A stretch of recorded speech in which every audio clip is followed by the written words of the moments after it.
Hi, I hope you are feeling amazing, and I would like to say hello.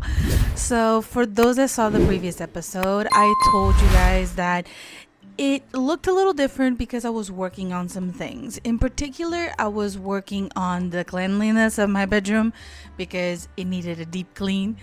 But second, because I wanted to give a different energetics to the whole podcast. One of the first things you're going to notice is that most of our episodes are going to be shorter. This is for a reason. I want to talk about things in a very direct manner, okay? And I would like to start with today's episode. In particular, we are going to talk about the idea of struggling to lose weight. A lot of women and men find themselves dieting, exercising, and they don't seem to lose any sort of weight. Today, I am specifically talking to the ladies as you are my biggest demographic and it's also my personal experience. For those that know me, I have hypothyroidism with Hashimoto's. I have also chronic anemia, and I am currently on the waiting list for my gastric bypass.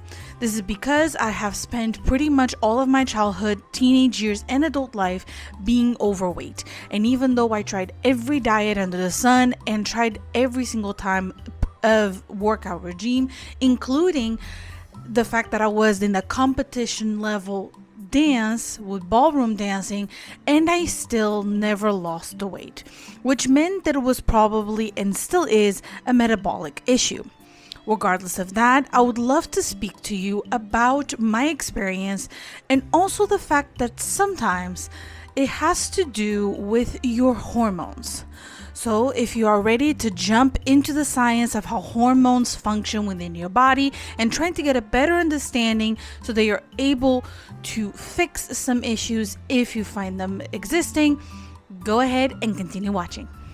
Most women are told to eat less and exercise more. And even though that technically is correct of the whole thing of calories in, calories out, and it is explained by science that a caloric deficit is the main and only way for you to truly lose weight, it still does not explain why some people have a harder time than others. And what tends to happen is when it doesn't work, we start to have this thought process that we might be lazy or that I must not be disciplined enough. When in reality, your metabolism, your mood, your sleep, your hunger, and your stress can play a very big role. So, here's what I experienced. I always thought, what the heck is going on? For your idea, basically from when I was around 11, 12 years old, all the way until 16 years old, I was actively on a dance crew for ballroom and Latin dances, and I went to competition levels. So we're talking 2 to 3 times a week, 2 to 3 hours at a time, shows in different parts of the country. And I would be sweating bullets. I would be working out. I also belonged to the athletic team on my school. And for some reason, I was never skinny. I was competing at the same level as everyone else. I wasn't in a different weight class. But for some reason, I couldn't lose the weight. And as I went into adulthood, it became worse. I ended up collapsing at school, found myself having hypothyroidism, then later on found out that it was because of an autoimmune condition, which I found out with time that it was Hashimoto's. Then I was constantly in and out of having issues with my iron because for some reason my blood amount was always low. I have smaller blood size, and at the same time, for some reason, regardless of the amount of iron supplements that I took, it never seemed to get better. So now I am chronically taking iron for the rest of my life and chronically taking medication for my thyroid because it's underactive. Even still, because it's autoimmune, I go through cycles and bouts of issues. Currently, I'm going through hair loss, but for example, just a couple months ago, my nails were brittle or my skin was dry, and it's just kind of cyclical and it happens from time to time, regardless of how much medication I take. I also came to figure out that the least I slept and the more stressed out I was, the more bloated and weight I ended up gaining. So I started to research hormones, especially as a nutrition student. We find that the basis of most of the things that we work with are indeed the hormones and enzymes that function in our bodies. So I would like to bring you some of the biggest players that tend to screw you over if you don't do certain things or if you do too much. So if you are ready, let's get started. So the main thing that I tend to look, and I'm looking at my notes so that I don't get lost, is cortisol. Cortisol is the stress hormone. Now, you're probably thinking, okay, but I already heard about this one, but we always deal with stress. True. The thing here is that our bodies does not know the difference in between you being stressed out because of a deadline at work or school versus you being chased by a tiger. Our body doesn't know. We have the exact same fight or flight response. And the issue with cortisol is that it tends to keep your body in storage mode. And the reason for this is because when stress is existent, what your body does is that it thinks that you're going to have to fight or you're going to have to flight. So you're going to have to fight or to flee. And what tends to happen is our body assumes that because we have that stress and because that's going to happen and we may not eat again or we may not deal with that again because, you know, that's what it used to happen back in the olden days. You'd spend days without food. Especially if we talk in prehistoric times, our bodies were literally designed to hold on to as much fat as humanly possible because you may go days without feeding yourself. So, unfortunately, what our body does is that it holds on to our fats because it believes that that's going to happen again. Now, here's the kicker. You're probably thinking, okay, but I'm dealing with stress every single day. How do I lower my stress? So we know for a fact that most people tend to deal with stress because of some sort of trigger, either by trauma, by work, or just daily life. The key here is along the stress that you cannot control, you need to figure out the stress that you can control. So for example, maybe one stress that you're having every day is you wake up and you don't have anything ready and you're rushing out the door. Maybe the way to fix that is reevaluating your night and morning routines to see what you can pre-prep so that the next morning you are not freaking out looking for everything that you need. If your case is at work or school because of deadlines, you can either try to negotiate a deadline or figure out if there's something in your schedule that is robbing you of time that you're able to either delegate to someone else or you're able to prioritize according to its needs. Of course, there's always going to exist some level of stress. I can tell you that from myself. As someone that not only am I a student, but I also used to work and I do content on the side, and we're talking about full-time content. I'm creating these videos and editing them and doing all the content for both TikTok, Instagram, and YouTube Shorts. So we are talking about me spending all of my free time doing something else. The key here that helps me to not have as much stress is making sure that I am as organized as humanly possible. So if there is a day that I do decide that I'm going to record and I'm going to record X amount of time, I make sure that I delegate that time and I do all the tasks involved in it. But cortisol is not the only player. Your thyroid also is, and I'm bringing this up for our ladies because a lot of us don't know that we actually have thyroid issues. You can have two types of thyroid issues: an underproduced hormone or overproduced hormone. So you can either produce too little or too much. For thyroid issues such as hypothyroidism or hyperthyroidism, the way that you double check this is through blood work and also through an imaging. The reason for this is that the blood work is going to check if you have your T hormones high, T3 and T4, and also THC, but it's also going to check if you have any sort of other issues with the actual imaging. The imaging is going to check if you have also any lumps or bumps or any sort of weird shapes. Those two exams combined is going to let you know how your numbers are. Of course, a lot of women could go through cycles where this may be elevated or lower and it could go away. Like, for example, my sister had a period of time where hers was underacting, but then it went back to normal. My mother as well. But mine, because it's autoimmune related and I've had it since I was 15, we can for sure say that it's probably going to be for the rest of my life. So one thing that you can do is ask your doctor to check through your blood work and do an imaging exam. Your thyroid controls a lot of things, not only your hormones that relate to even your reproductive system and other parts of your body, but also controls your metabolism.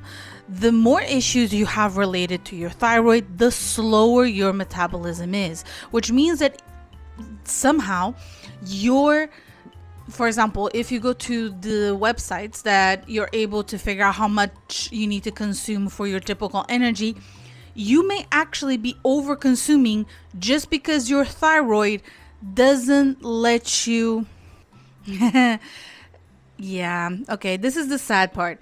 Your thyroid can literally drop your basal usage to around 500 to 700 calories of a difference, which means that that's why most people tend to feel their body really cold or really hot. You may find yourself experiencing dry skin, oily skin, acne, bloating. You may find yourself with irregular periods. And this can really impact also your energy. So you may actually have 8 to 9 hours of sleep, but wake up and still feel exhausted. And unfortunately, that is my experience. Regardless of how much sleep I get, I always wake up and I feel like I could get another 3 hours, regardless of how much I have.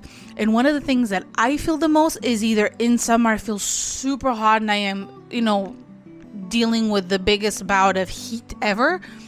Or in winter, I feel like it's in the middle of the snow. It is horrible. It's really hard for you to regulate your temperature when you have thyroid issues. So my advice, go to your doctor and ask for it to be checked. The next thing is insulin. So some of you will recognize this name and some of you won't. Insulin regulates your blood sugar, and it's the thing that always has to happen because our body runs on sugar. And the big issue that I see going around, especially when we go into the keto diets and other types of diet, is that your body can get energy through two paths. Either through glucose, which is the thing that activates insulin, or through ketosis, which is a process that uses your fats.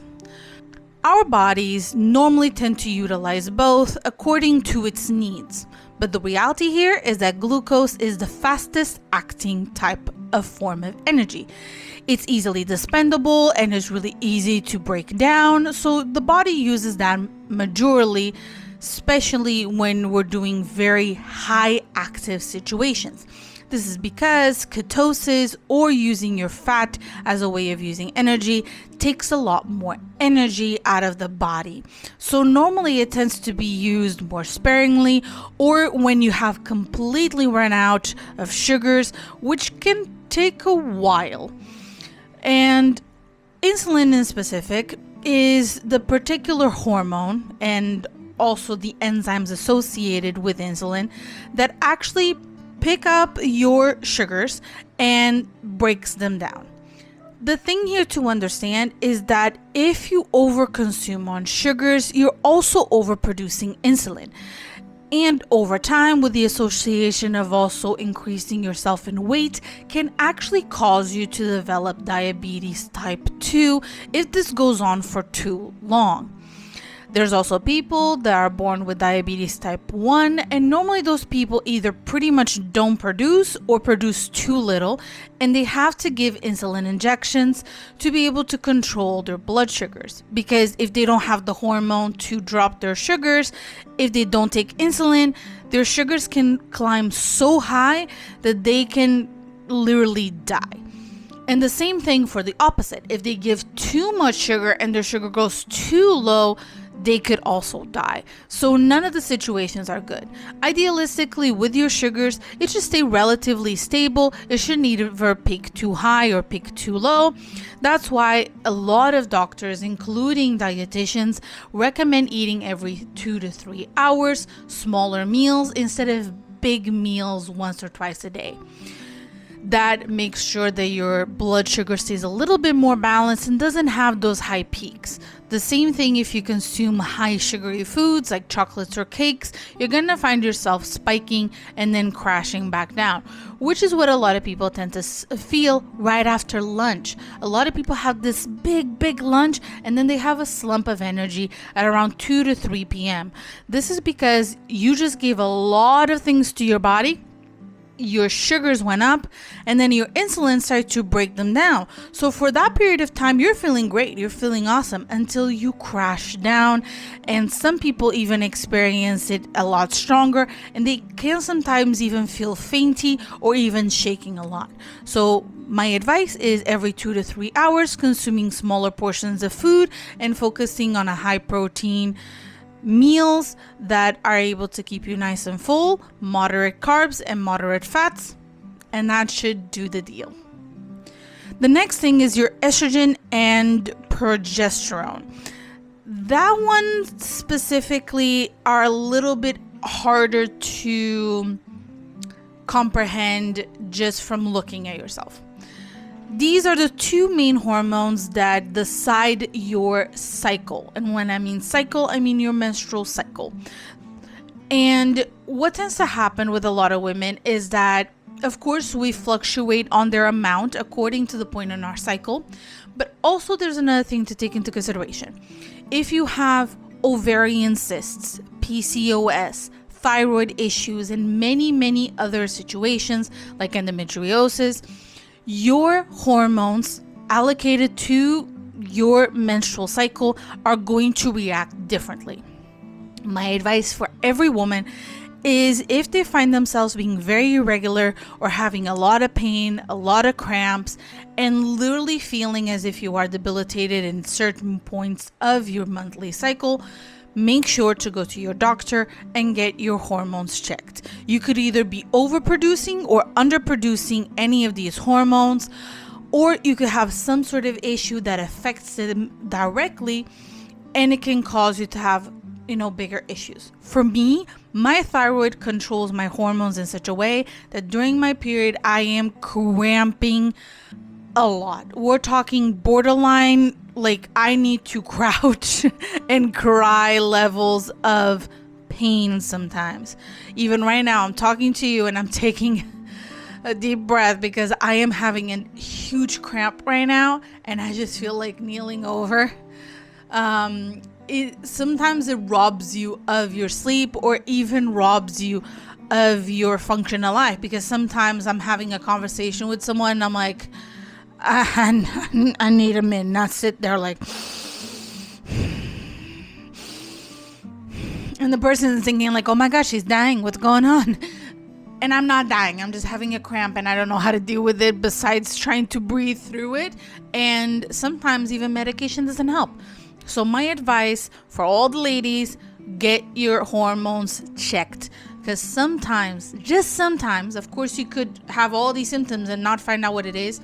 Advocate for yourself. Until you have an answer, do not give up. Especially my ladies with endometriosis or those that believe you have endometriosis, do not give up until you get your diagnosis completely checked.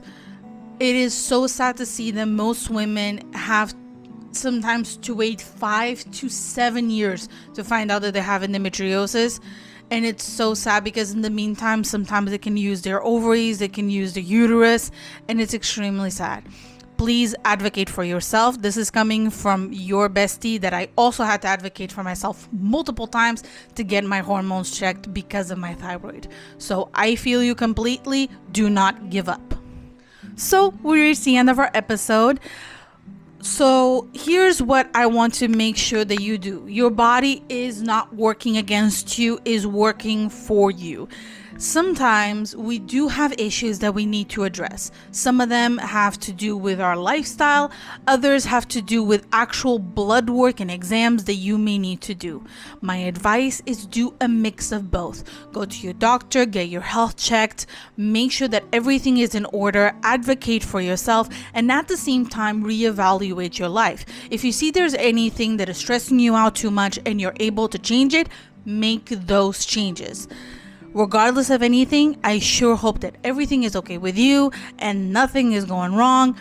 But if there is, make sure to treat yourself because you deserve to live a healthier life, even if it means having to take longer to understand the answer. And for those that are on the battle of figuring out their answers, I am with you, and I hope that you're able to receive the answers that you are looking for to fix all of the issues that you are dealing with, or at least give you an answer to why you are having them. I wish you the most wonderful week, and I'll see you next week.